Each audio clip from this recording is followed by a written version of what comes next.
I'm going to try out the night video. And I think I had to talk a little bit louder because I'm hillbillying it. I had to borrow my parents' lawnmower because mine was in the shop for like 3 weeks because this moron right here decided to get my lawn equipment serviced at pretty much peak season, you know, spring/summer. I have 3 mowers that I needed to get fixed and just sharpened and looked at, and my riding lawnmower, I didn't know if it was the carburetor or the battery. I was pretty sure it was the battery, and turned out it was the battery. So I got those fixed, and now I have to return my lawnmower to the rents. And the only way to get my lawnmower in the car was to open up the little gate, the little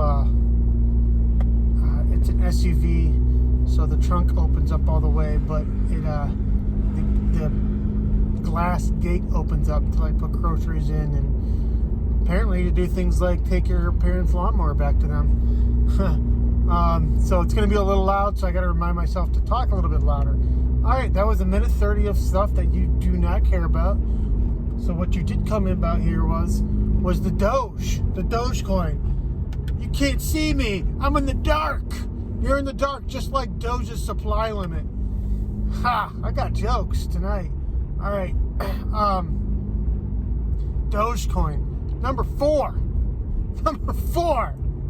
Bigger than Ford. It's number 4 and it's bigger than Ford. Or something like that. Maybe it was GM. Dogecoin is worth more than a car company. I mean, you can't make this stuff up. I mean, Dogecoin, named after a dog. People are exchanging their dollars for dog money. Dog money. Dog money? Dog money. I don't even know if I can analyze this. How do you analyze dog money? Actually, I have talked about Dogecoin a lot before, actually. And actually, I think I talked about them slightly previous to this. I mean, they've always had like these weird pumps, but I think I talked to them definitely after like their initial like awakening pump, but not before this recent, just massive, huge 400% in so many days pump. It's Elon Musk is going on Saturday Night Live. I mean, I like Elon Musk, but is he like a god to people? This guy's like a god to people. I mean, he seems intelligent, forward-looking, did something when everyone probably told him he was dumb. You know, he was in the dark, and now he sees the light. He's God. So anyways, he's going to come on Saturday Night Live. Wall Street Bets, Robinhood. I think it's the Robinhood that's really pumping it, because on Robinhood you could only buy like 6 or 7 cryptos or something like that. And every single one of those cryptos besides Bitcoin, which is so funny and ironic, is like really pumping right now. Litecoin is pumping. Doge is pumping. Bitcoin Cash pumped today. And then the almost crazier than Dogecoin, because it's been 51% attacked. Not Doge, but the one I'm going to talk about now. Ethereum Classic has been pumping. A zombie coin, a dead coin, a pathetic coin, a useless coin. It really is useless. Like, it's been abandoned. It's been 51% attacked. If you don't know what 51% attacked mean is, well, Google it, because I'm not going to do it justice. But if you have more than 51% of the hashing power in a cryptocurrency, you are able to attack it. What does attacking mean? It means like you can introduce like scalebacks or drawbacks, or you can change the inflation rate, or you can change like you can basically cheat the system and possibly give yourself some Ethereum Classic coins, and no one would know. It's basically making the blockchain insecure and making the blockchain false, like falsifiable. It's not a good thing if you could be 51% attacked. So this Ethereum Classic, which is pumped like tremendously, specifically yesterday and today. Today is Cinco de Mayo, May 5th. These things have pumped like incredibly. And so that's the craziest one to me is Ethereum Classic. It literally has no use coin. I mean, no use case, but it's pumping. So why is it pumping? Most likely it's pumping because it's one of the few that are on Robinhood. People see the humongous pump of Dogecoin, and now they're thinking it's expensive, which I think it is expensive. Now they're thinking it's expensive, so they're just going to go to the next coin. Oh, what's something else that's cheap? Ethereum Classic. I think it was in like a $2 to $10 range or something like that, floating around there for years or something. And I heard it got up to $150. Hey, I am not hating on people making money that are part of a pump, short term. But let's be realistic. Long term, Ethereum Classic, it's not going anywhere. Bitcoin SV is on there. It's not going anywhere. Bitcoin Cash, maybe it goes somewhere, but I don't think so. So all these coins that are pumping, especially Dogecoin and Ethereum Classic, I just do not see their long-term viability in any way, shape, or form. So I think those things will eventually dump. I'm not 100% confident that Bitcoin Cash will forever dump. I'm torn on Bitcoin Cash. I've never defended them, but I've never hated them. They're the one that split from Bitcoin with the larger block size. I'll leave that one alone now. And as you know, I'm Litecoin Pets. So the one I know that the one that is pumping Litecoin that I think it's going to pump even more is Litecoin. But basically, my point is that the reason all these coins are pumping is because Elon Musk and the dog memes pumped Dogecoin. Everybody's doing this on Robinhood, which, man, if you know crypto, Robinhood, not real crypto. You can't even withdraw to a personal wallet. You can't have your private keys. You can't have your seed words. It's nothing. It's just exposure. You don't even own it.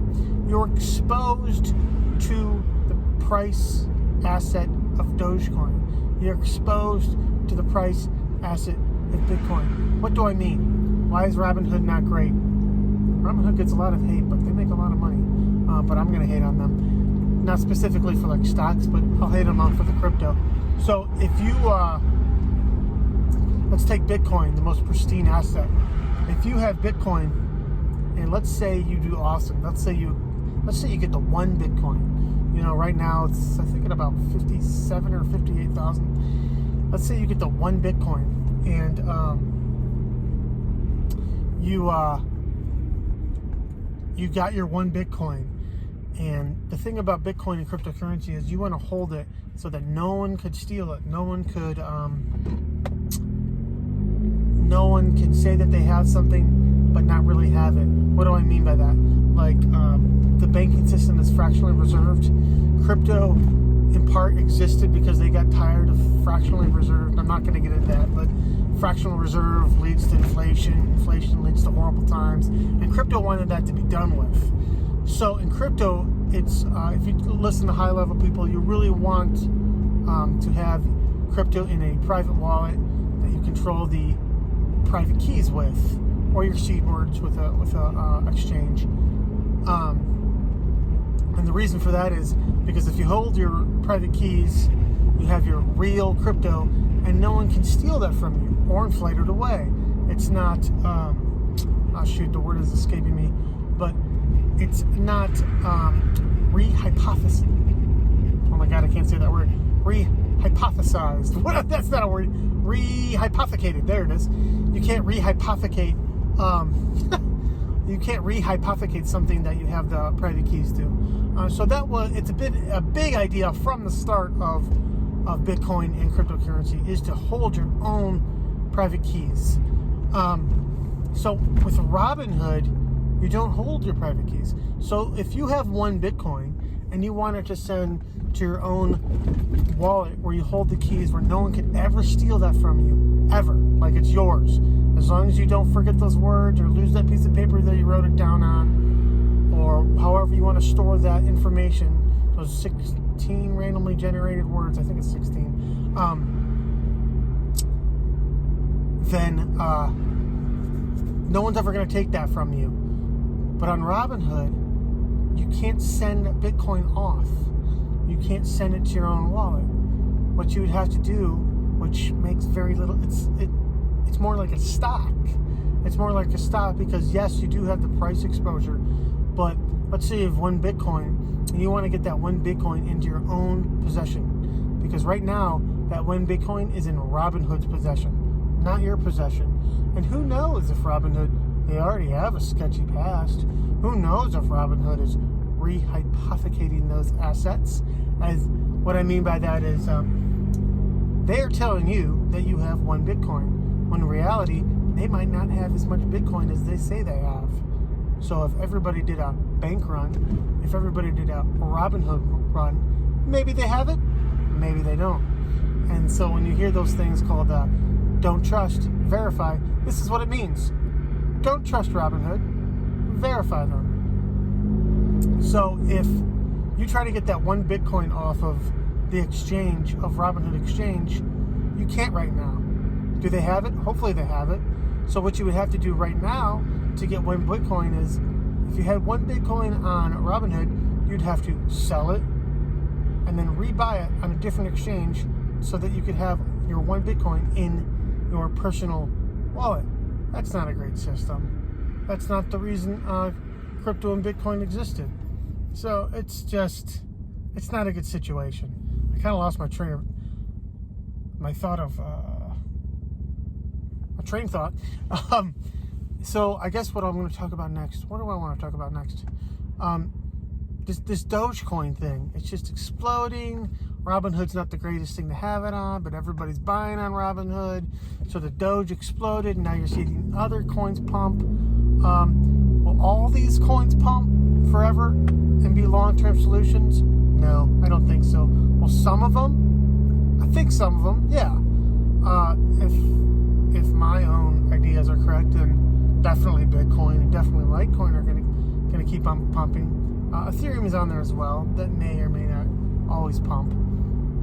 Ethereum has a lot of attack vectors. So the Dogecoin is pumping. Is this going to happen for a long time? There's no way. There's no way this is going to last. And I know you shouldn't say that about things like crypto. Like, there's no way this can happen, or there's no way this can't happen, because there was 99% of people saying that there's no way Bitcoin can do something like steal some of gold's market share, or Bitcoin could never bite into bonds, or Bitcoin could never steal some of the value in the US dollar, but it has, and it's doing it right now.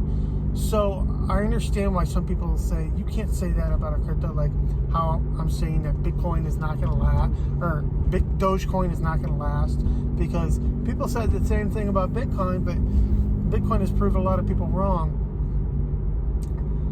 I'm not going to perfectly explain why that's wrong-headedness, but there's a reason Bitcoin is taking on the US dollar and exploding. There's not really a good reason Dogecoin is exploding. It's not limited in supply, which is important with cryptos, I believe. It's been abandoned. There's really no use case, because what Dogecoin does, Bitcoin Cash does. What Dogecoin does, Litecoin does. What Dogecoin does, XRP kind of does, even though it's not proof of work. So what Dogecoin does, it doesn't do it better than Litecoin. It doesn't do it better than even Bitcoin Cash. It doesn't do it better than the always forgotten about DGB. It's not. If you want to compare Dogecoin apples to apples to like something like Litecoin or even Bitcoin Cash or DGB, it's not even as secure. The hashing power, I believe, is stronger on all those other cryptocurrencies, I believe. So the long-term play of it, I think it's reached.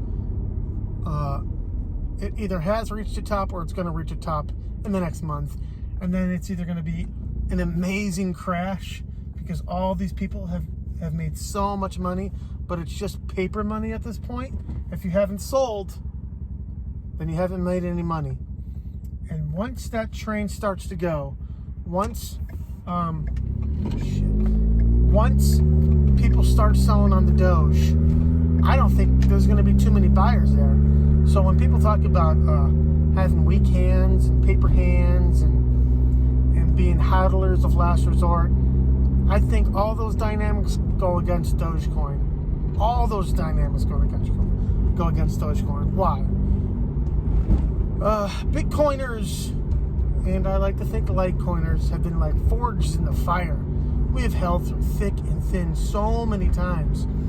If you've held Bitcoin from like 2012 on, you've seen pump after dump after pump after dump after pump after eventual like strongness. With Doge, they've only seen like real small pumps and dumps. This is an amazing pump. And so when people start selling their Dogecoin, because eventually they're going to want to take those profits, especially from Robinhood. When people want to take those profits, Dogecoin is going to start selling off for US dollars so people can take some profits. What happens when people start selling? And this is different than Bitcoin. What happens when people start selling their Dogecoin? Well, other people are going to get a one out. And it snowballed up, it's going to snowball down. And so you're going to see this incredible dump. Is it going to happen this month? I have no idea. Is it going to happen? I don't see it lasting until Christmas. Something ridiculous. I don't see it even lasting until the end of summer. I'm gonna have to pause right now. All right, good news. I dropped off that lawnmower. I know that makes you feel much better. And it's not so loud because I could close that gate that I was talking about earlier. What technology? That technology is probably more advanced than Doge. All right, enough of the Doge hate. I don't think it's great. Long-term effects look bleak. Maybe I'm wrong. Probably not. Dogecoin's been around for like 8 years. And if you didn't know, it was made by like some bro that made it as a joke. Kind of like a genius joke. He just, he pretty much followed the same kind of style as Bitcoin. Proof of work. One interesting thing, it'd have been really interesting if he didn't put an inflation schedule in there, an admittance schedule, but he did. And basically I had an argument, I lost on Twitter, this motherfucker, and it was like, he said it's like 4% right now, and since it keeps on emitting the same amount every year, it's at 4%, and it's going to drop to 2% a year. So it's kind of acts like, I guess it's kind of like a gold. I'm not saying that it's gold, but it has the same stock to flow as like gold, where it's going to be 2% every year. So a big question in crypto, and a big question that some people just can't quite seem to grasp, including that rotten tomato Peter Schiff, is like, if stock to flow is what's important, like Saifedean talks about that, and other high-level Bitcoiners, Bitcoin is going to have incredible stock to flow after the halving stop, and all the Bitcoin has been issued, so there's going to be no more mining of new coins. There's just going to be mining of, I guess not technically mining, is it? It's just going to be mining, or people providing hash power to verify the transactions. What happens? Why is that so important, the stock to flow, if other cryptocurrencies can have the same stock to flow? For example, Litecoin is going to have very similar stock to flow long term than Bitcoin does. So why isn't Litecoin better than Bitcoin? And believe me, I'm a big, huge believer in Litecoin. I love that coin. And I'll try to explain why that is so, because a lot of these high-level Bitcoiners don't really explain why Bitcoin is number one and is always going to be number one. Their arguments are like so high level that it's lost on the common people. It's lost on the layperson. And so to me, the reason that Bitcoin is number one is always going to stay number one. Ethereum's tried to come forward about 4 years ago. I just don't see it happening. Is because even though like things like Ethereum and Litecoin can introduce their own technology and second layer effects and experiment more, Bitcoin, it has what it wants, its idea of what it wants to become, and it sticks to it, and it has like the best developers, the most sound developers, and it doesn't try to break things, it doesn't try to rewrite history. So Bitcoin knows exactly what it wants to be, a store of value, and it just focuses on that being the best store of value, and it does that on the first layer. And then the second layer effects are things like fungibility, privacy,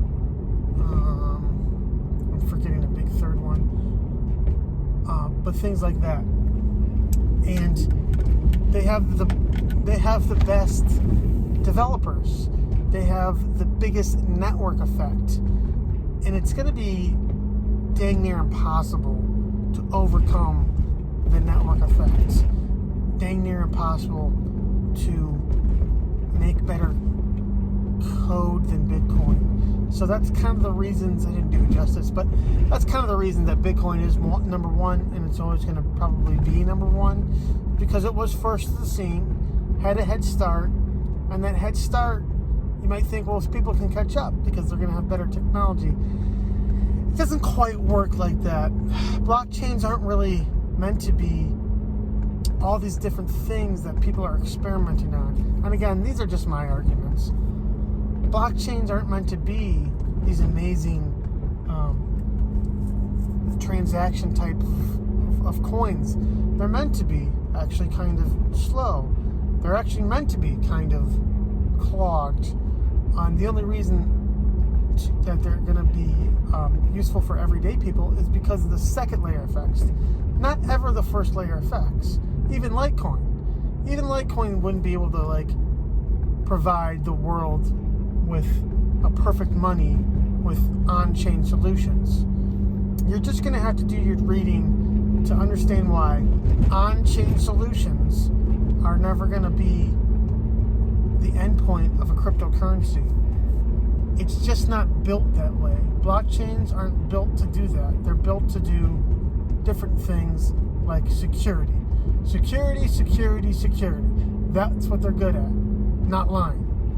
And when you're trying to do other things with a blockchain, it's just not as good and not as useful. And the only way to do those things are what Bitcoin has already figured out, that they're trying to do the more sexier type of things on the second layer. They're not trying to do it on the first layer.